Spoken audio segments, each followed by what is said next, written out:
Hello and welcome to Insights in Action with Orange 142, where we interview agency leaders and business owners to uncover the journeys, the strategies, and the insights that drive their success.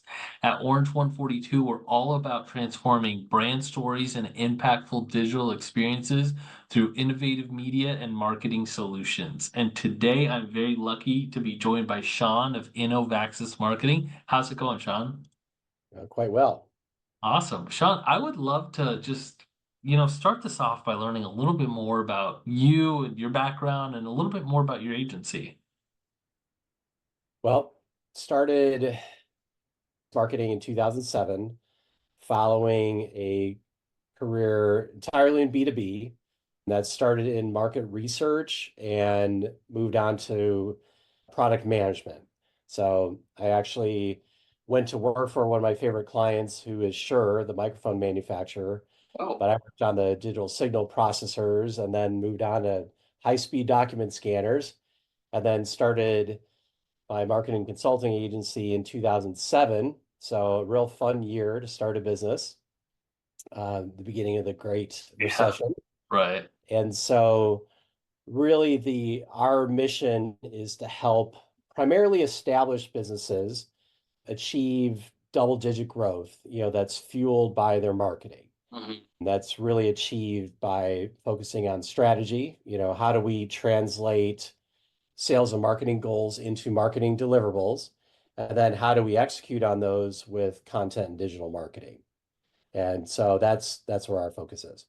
It's awesome. So what was the motivation though? Like what was the reason why? I mean, you have these 12 years, this extensive experience, right? That, you with different in product management and distribution channel strategy. I mean, what kind of motivated you to transition from these corporate roles to, establishing your own B2B marketing consulting agency?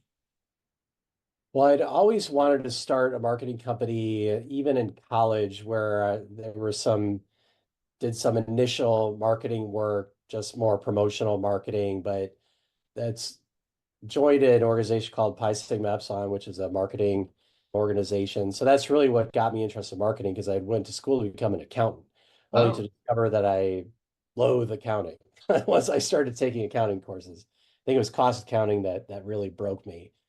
So I found this marketing organization. I thought, wouldn't it be, fantastic to start a business? But I didn't know the first thing about doing something like that. So after I graduated, started working in market research and then product management. And then, necessity being the mother of invention, I got laid off from a job at Bell and Howell, where it was high-speed document scanners was the sexy, products we were working on there. So I needed something else to do. And, I let it be known that I was looking for something. And this was LinkedIn was just getting started back then. So put it out there. And a guy I used to work with at Shure said, "Hey, I need some help." And so I was looking for a job, but I had a little bit of severance pay to work with. So I thought, maybe make a little money while I'm looking for a job and getting some severance. So I'm okay for a couple of months, but then not.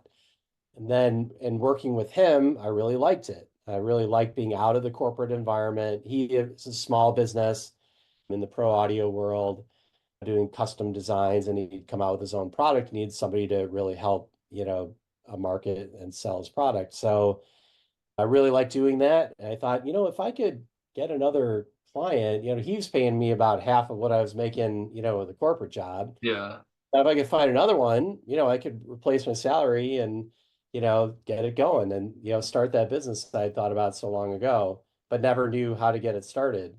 With some encouragement from my wife, business coach, who I still work with 18 years later, and married 20 years later, then you have turned into we're a team of 9 people now, Wow. and, you know, doing some fun things. Wow.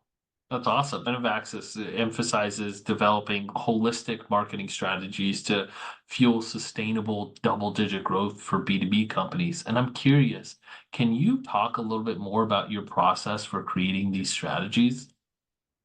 Yeah, it really starts with what are their goals? Do they want to grow double digit or triple digit, or we've worked with work uniform providers that wanted to grow 5% and not anymore because the Yeah. investment that it took to even afford that 5% because they buy all the uniforms and lease them out over time. So we translate those goals into marketing deliverables. Okay, so if it's a super competitive market, you want to grow 20%, it might take a lot to do that. So Mm. then we look at, well, what is your ideal target markets and what's your differentiation? Some companies really struggle with that. So we typically start out with the brand storytelling process, which is really a deep dive into their business to really understand who they serve, what problems they solve for them, how they solve those problems. And that's where product, services, features, benefits come in. If Mhm. you lead with product, services, features, benefits, you lose people who aren't able to connect the dots on their own to Mm. how does this solve my problems? What is this going to do for me? You might say it's the best. You might say you're industry leading, but why? And what does that mean for me? So that's really essential in today's marketing messaging. So then we go through that process with our clients to really understand their business because one of the biggest problems that companies have with marketing agencies is that the marketing agency doesn't really understand the world of their served markets and their needs and what the company needs, to reach into those markets and to grow and often very competitive, market spaces. Yeah. And that's a big thing, I think, especially B2B marketing, using industry specific terms when you're talking like in a sales conversation with a potential client or something and showing them that you understand their world. It Yeah. goes so far in telling, like, hey, we've been here before and we can help you. And it's one of those things where I feel like if you don't, or if you even mess up a word or you don't use it right, it immediately turns clients like that off. And so I love your point about really making sure that you understand their world. Well, it's essential to understand what they need, what their problems are, and how they speak about that. This is where, we avoid industry lingo and acronyms that, serve markets don't understand. It's going to be, the message is going to resonate more powerfully when it's really written in their language, Yeah. but with the thought leadership of our clients, because our clients need to educate their prospects. Our clients are the experts in what they do, not, their prospects, but it needs to be written in a way that the prospect understands, well, how is this solution going to impact me? Is it the right solution for me? And what can I expect to get out of it? So Yeah. yeah, it really all starts in language, Mhm. uh, and with the needs of those markets that you can meet with your product services. And then you can start talking about features and benefits and start comparing with alternatives and so forth. Yeah. So you enjoy working with clients who offer tremendous value to their markets. They aim for aggressive growth and they maintain an open-minded approach. How do these client attributes enhance the effectiveness of your guys' marketing strategies? Well, it really starts with an open mind. If you want to grow and you're not, you need to do something different. Right. And so, it takes an open mind to really be able to explore new things and take risks. Mhm. So I think that's really critical.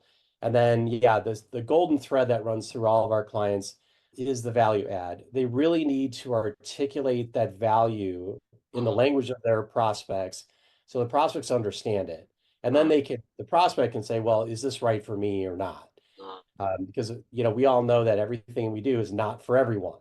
Right. It's for certain people when it's all about fit.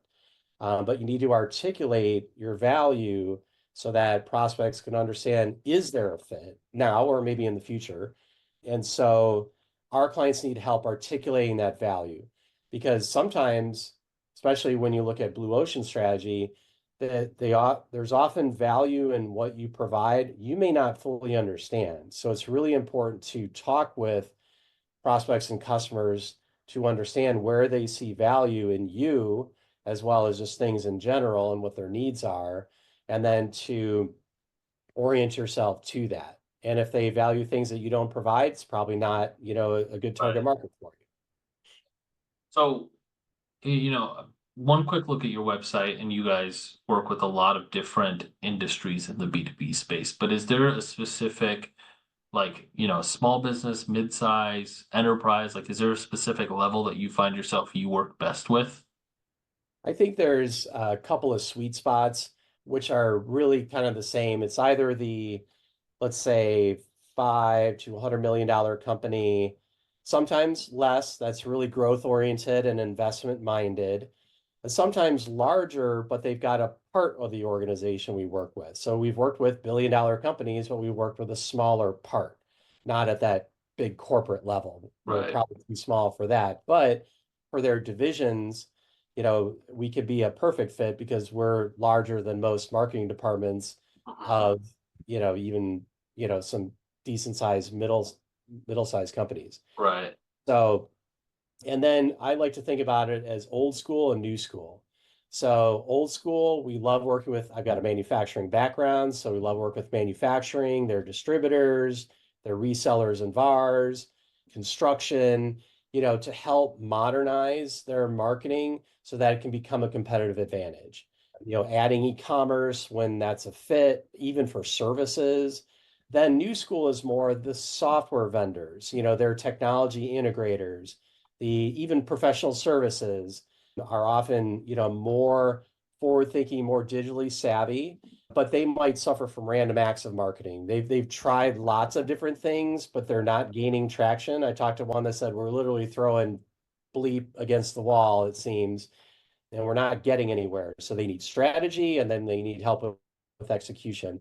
So we like to work with both. And I know some tell you, no, you've got to pick a niche and just, penetrate that niche and just be focused there. But if your value translates to multiple markets, why limit yourself in that way? So different philosophy perhaps than some other agency owners might have, but we have strong depth in each one of those markets. Now we don't serve everybody. There are Mhm. some, the ones listed on our site, the ones I mentioned are natural fits. There are others that are less of a fit because they need things that we don't provide as much. And Right. there's nothing wrong with that, so we don't serve the entire world of B2B, a good swath of it, but the value does tend to translate, even though an excavator has got, it seems radically different from a custom software Right. developer, but actually there's the crux of what they need is the same. It's just executed differently. Right.